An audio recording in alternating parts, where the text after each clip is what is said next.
Bonjour à tous, halo semuanya. Hari ini aku greeting kalian dari tepat di balkon belakang tempat tinggal aku. Bisa dilihat aku udah mulai pakai baju dingin lagi karena memang hari ini berangin banget. Kayak baru kemarin ngerasain panasnya di Prancis, tapi ternyata musim cepet banget gantinya. Kayak kita bentar lagi akan masuk musim gugur deh. So hari ini aku mau bahas mengenai ekspektasi versus realita ketika aku tinggal di Prancis. Yuk langsung aja kita masuk ke poin yang pertama. Seperti yang kita tahu, Prancis itu kan negara maju gitu, yang terkenal akan majunya teknologi, infrastruktur, pariwisata. Tetapi ternyata ada hal-hal yang masih tradisional yang dipraktekkan oleh warga Prancis. Salah satunya adalah surat menyurat dengan pos. Bahkan ketika kita berurusan dengan pihak bank, pihak asuransi, itu masih banget pakai surat menyurat. Jadi ketika aku nih pulang kampus, sebelum aku masuk ke rumah, cek kotak surat itu jadi hal yang biasa buat aku sekarang. Sebenarnya kalau berbicara mengenai efektivitas, tentunya nggak efektif sih kayak gitu, karena jatuhnya pertama buang-buang kertas. Terus yang kedua juga ya responnya lama gitu, jadi nggak simpel dan nggak praktis. Aku sebelum setahun di sini aja, berkas-berkas aku mengenai administrasi bank, visa, lalu juga asuransi dan lain sebagainya, itu tuh aku udah punya ada kali kertas-kertas sekoper besar. Jadi memang sistemnya itu masih manual gitu, masih isi formulir, lalu kita harus kirim ke bank, terus nunggu seminggu baru dapat jawaban. Bahkan mengenai pembayaran aja, di saat kita mungkin udah terbiasa internet banking, online banking, di Prancis itu bayar pakai cek kertas, itu tuh masih banget loh, ada ya pengalaman yang baru sih buat aku. Poin yang kedua adalah ada semacam stereotype gitu untuk orang Prancis yang katanya sih selalu komplain apapun itu, kayak semua serba dikomplain. Ada quotes dari Napoleon yang bilang bahwa the French complain of everything and always. Dari hal yang sepele sampai hal yang besar itu bisa banget dikomplain sama orang-orang Prancis. Salah satu contoh yang cukup masif adalah mogok kerja atau grève dalam upaya mengkritik atau mengkomplain pemerintah. Mogok kerjanya juga bukan yang main-main, hampir semua aktivitas itu lumpuh total. Dan dalam setahun itu ada mogok kerja sekitar 2-3 kali. Misalnya aja kemarin di akhir tahun 2019 itu ada mogok kerja massal. Kayak misalnya minggu pertama ini mogok kerja bidang kesehatan, lalu minggu kedua bidang transportasi dan lain sebagainya. Nah yang paling parah itu adalah ya mogok bidang transportasi itu berpengaruh banget khususnya untuk kita yang memang bergantung pada public transportasi. Bayangin aja, sebagian besar orang-orang Prancis kan mengandalkan transportasi umum yang memang sangat terintegrasi. Dan ini hampir sebulan public transportasi di Prancis itu bisa dikatakan lumpuh total. Jadi kebayangkan gimana repotnya, bahkan sekolah, kantor pun sampai ditutup karena grève ini. Ya mungkin kalau di Indonesia nggak ada kereta bisa naik taksi, nggak ada taksi bisa naik ojek, nggak ada ojek bisa naik bajai, pokoknya banyak pilihan deh. Tapi kalau di sini kan nggak semua orang punya mobil pribadi, apalagi motor pribadi, jarang banget ada di sini. Jadi ya serba repot. Nah buat kalian yang mau datang ke Prancis, apalagi kalau mau liburan misalnya, kalian perhatikan deh, hindari waktu-waktu grève atau mogok kerja, karena bisa sangat menyulitkan untuk turis-turis pendatang yang jelas pastinya mengharapkan liburan yang nyaman kan. Poin yang ketiga adalah hospitality atau pelayanan. Ya, mungkin kita beranggapan bahwa wah, Prancis ini kan banyak nih pendatang, jadi pasti pelayanannya oke kan. Terutama kayak di bank atau di asuransi atau mungkin hal-hal yang kayak gitulah.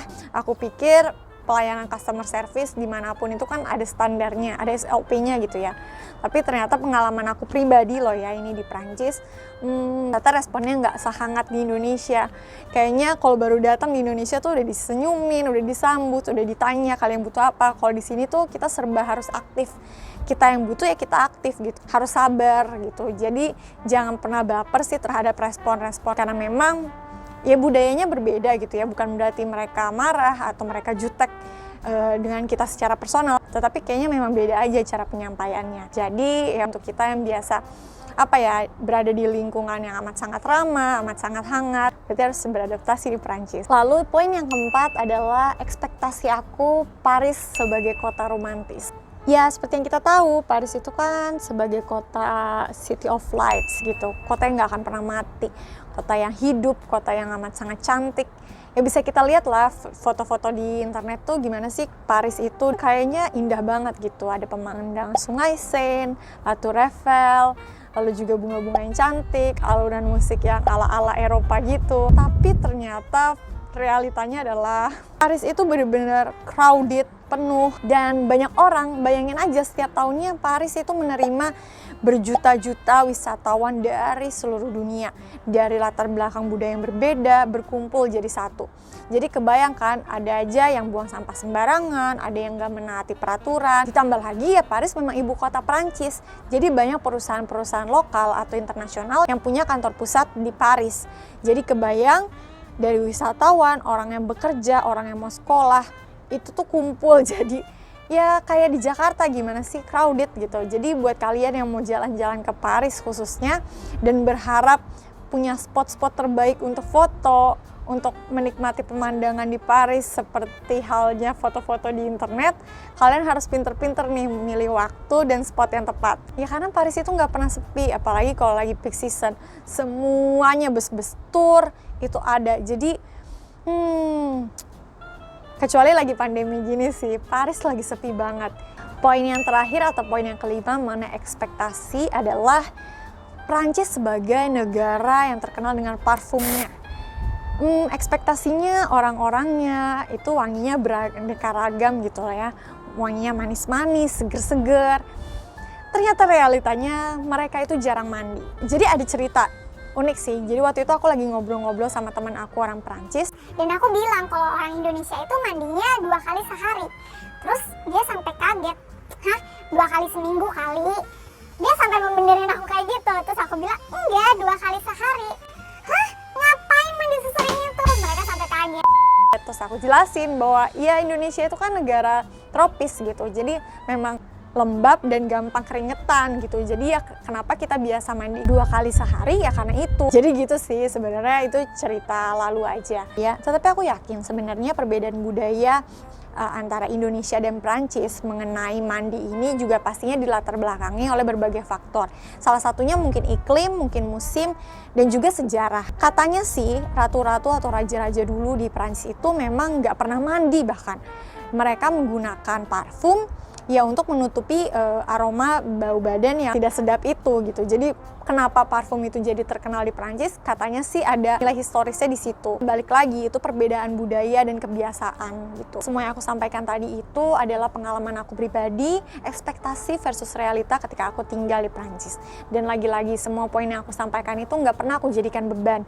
Justru sebaliknya, hal-hal yang berbeda antara budaya Prancis dan budaya aku sebagai orang Indonesia justru seringkali aku ambil pelajarannya untuk bisa beradaptasi gitu, untuk bisa mengerti dan memahami bahwa yang namanya perbedaan itu pasti kita temukan dimanapun kita berada. So, jujur ini udah hujan, udah gerimis, jadi aku akhiri sampai di sini. Jangan lupa like, comment, share, dan subscribe. Au revoir!